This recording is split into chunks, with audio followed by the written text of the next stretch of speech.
ಒಂದಿಷ್ಟು ಜನಕ್ಕೆ ಒಂದು ಒಪಿನಿಯನ್ ಇದೆ, ಒಂದಿಷ್ಟು ಜನ ಕರ್ಣ ಎಷ್ಟು ಒಳ್ಳೆಯವನಿದೆ, ಇಂಥ ಮಗ ಪಡಿಬೇಕು ನಾವು ಅಂತ ಹೇಳ್ತಾ ಇರ್ತಾರೆ. ಇನ್ನೊಂದಿಷ್ಟು ಜನ ಒಂದು ಸರ್ಟನ್ ಪೀಪಲ್ ಏನು ಮಾಡ್ತಾ ಇದ್ದಾರೆ ಅಂತಂದ್ರೆ, ಇಷ್ಟು ಅಗತ್ಯಕ್ಕಿಂತ ಒಳ್ಳೆಯವನಾಗೋದು ಬೇಕಾಗಿತ್ತ ಕರ್ಣ ಅಂದ್ರೆ, ನಾವು ಕಿರಣ್ ರಾಜ್ನ ಬೇರೆ ಥರನೂ ನೋಡ್ಬೋದಾಗಿತ್ತು, ಒಂದು ಪಂಚಿಂಗ್ ಡೈಲಾಗ್ ಹೇಳ್ಕೊಂಡು ಒಂದು ರಗಡ್ ಲುಕ್ಕಲ್ಲೋ ನಾವು ನೋಡ್ಬೋದಾಗಿತ್ತು. ಕಿರಣ್ ರಾಜ್ ಅವ್ರನ್ನ ಇಷ್ಟೊಂದು ಸಪ್ಪೆ ಮಾಡಿಬಿಟ್ರಾ ಅಂತಂದು ಹೇಳ್ತಾರೆ. ಸಪ್ಪೆನಕ್ಕಿಂತ ಇಟ್ಸ್ ಅ ಕ್ಯಾರೆಕ್ಟರ್.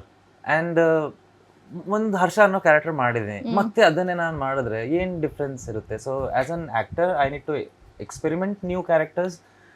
ಅದರಿಂದ ನಾನು ನನ್ನ ಸ್ಕಿಲ್ಸ್ನ ಪಾಲಿಷ್ ಮಾಡ್ಕೋಬೋದು. And this is what I wanted to do, like every time coming up with a new project. And ಸುಮಾರು ಜನ ಹೇಳ್ಬೋದು, ನೀವು ಆ್ಯಕ್ಚುಲಿ ನೋಡೋದಾದರೆ ಅವ್ರ ಪರ್ಸೆಂಟೇಜ್ ಒಂದು 2% ಇರುತ್ತೆ, ಇನ್ನು 98% ನೋಡ್ತಿರೋದಕ್ಕೆ ಹಿಟ್ ಆಗಿರೋದು. ಸೊ ಅವ್ರದ್ದೆಲ್ಲ ಯಾಕೆ ತಲೆ ಕೆಡಿಸ್ಕೊಳ್ಳೋದು? And every one have their own opinion. ಜನಗಳು ದೇವರಿಂದಾನೂ ಬೇಜಾರು ಮಾಡ್ಕೊಂಡು ಕೂತವ್ರೆ, ಅಂಥವ್ರಿಗೆ ನೀವು ಮನುಷ್ಯರು ನೋಡಿ ಇಷ್ಟಪಡಿ ಅಂದರೆ